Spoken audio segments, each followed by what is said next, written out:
It took the police 2 years to catch Ted Bundy, a serial killer. John Gacy, known as the Killer Clown, remained at large for 8 years before he was prosecuted. Joseph DeAngelo, the Golden State Killer, avoided getting arrested for 39 years. At the same time, a mysterious maniac nicknamed the Zodiac has been going unpunished for over half a century. He mailed the detectives many coded letters about himself, but the most important messages have never been cracked. And then, more recently, French engineer Fayçal Ziraoui claimed that he's finally managed to decipher the killer's real name. Does it mean it's time to celebrate the triumph of justice at last?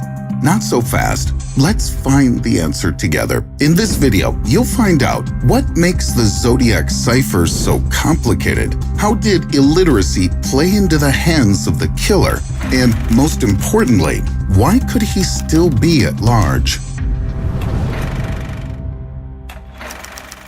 Why didn't experienced detectives catch the Zodiac in hot pursuit? On December the 20th, 1968, students David Faraday and Betty Lou Jensen were gunned down on a California road on their first date. 6 months later, another couple was shot in their car in a parking lot not far from the first murder scene. The police had almost no leads, and the investigation quickly hit a dead end.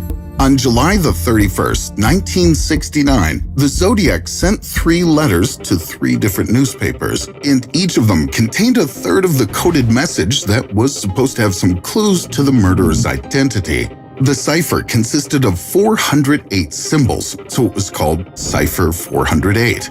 It looked like some kind of alien alphabet. The letter's author threatened to kill 12 more people if the cipher wasn't published on the front page. And all 3 newspapers, after long hesitation, obeyed the killer's demand.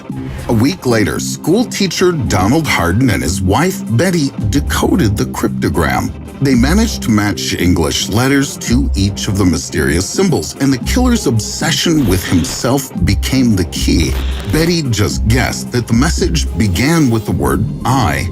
She also suggested that the word kill would appear in the text. The fact that the Zodiac coded the same letter L with 2 different symbols didn't throw Donald and Betty off track. After that, solving the rest of the cipher was already a matter of technique. Alas, the message itself didn't tell too much. Its main content turned out to be, "I like killing people because it's so much fun." Meanwhile, the police, on circumstantial evidence, detained the first suspect, Arthur Lee Allen. He lived just minutes away from the places of the first murders, and Allen's acquaintances saw his notebook with the same ciphers as the Zodiac's. But the examination showed that the killer's letters were written by a person with different handwriting. The detectives were left with nothing.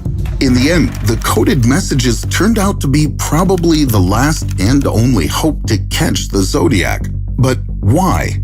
From the autumn of 1969 to the spring of 1970, the Zodiac made 3 more attacks, and again, young couples became his target. The surviving victims and witnesses helped make a composite sketch and a description of the perpetrator, but even that didn't help. He had carefully obliterated all fingerprints at the crime scene, and where the evidence still remained, the police themselves were blatantly negligent and couldn't collect it. And once, a patrolman even let the killer go from the crime scene because teenage witnesses were convinced that the attacker was black. After that, the Zodiac phoned the police station and called the police stupid pigs. However, a bit later, these officers identified the murderer as Lawrence K., a man with an impressive criminal record.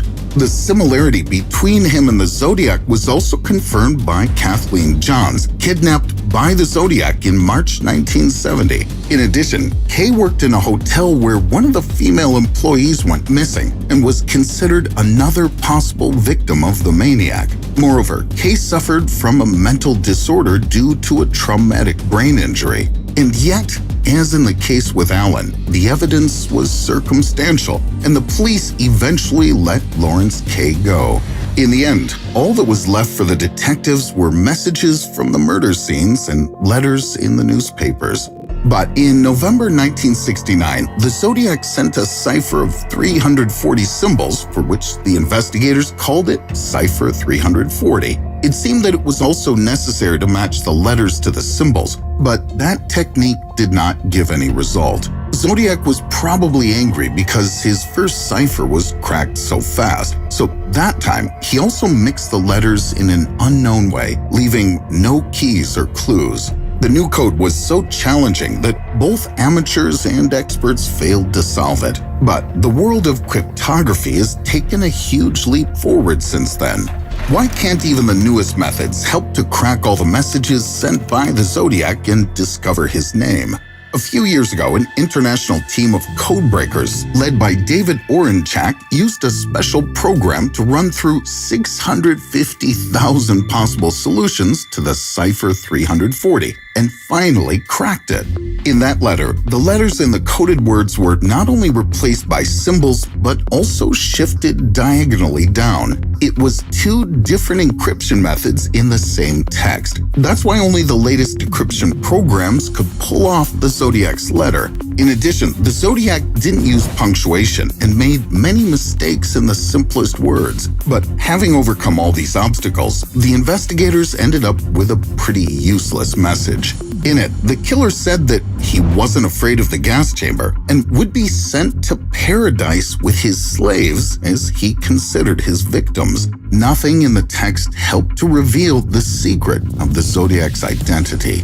But there were still two ciphers remaining. The first was the coded coordinates of the bomb that the Zodiac threatened to set off in the neighborhood of Mount Diablo but never did. That message was called the map cipher. The second was a 13-symbol cryptogram from April 1970.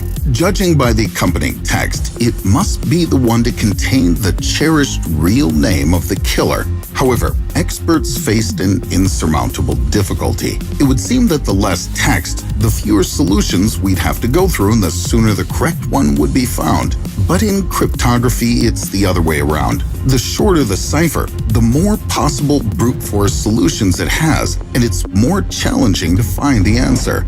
In this case, the solution could be the phrase, "I had a good meal," and the recognition, "I'm Peter Parker," with the same success. But still, attempts to decode the name of the Zodiac didn't stop for all these years.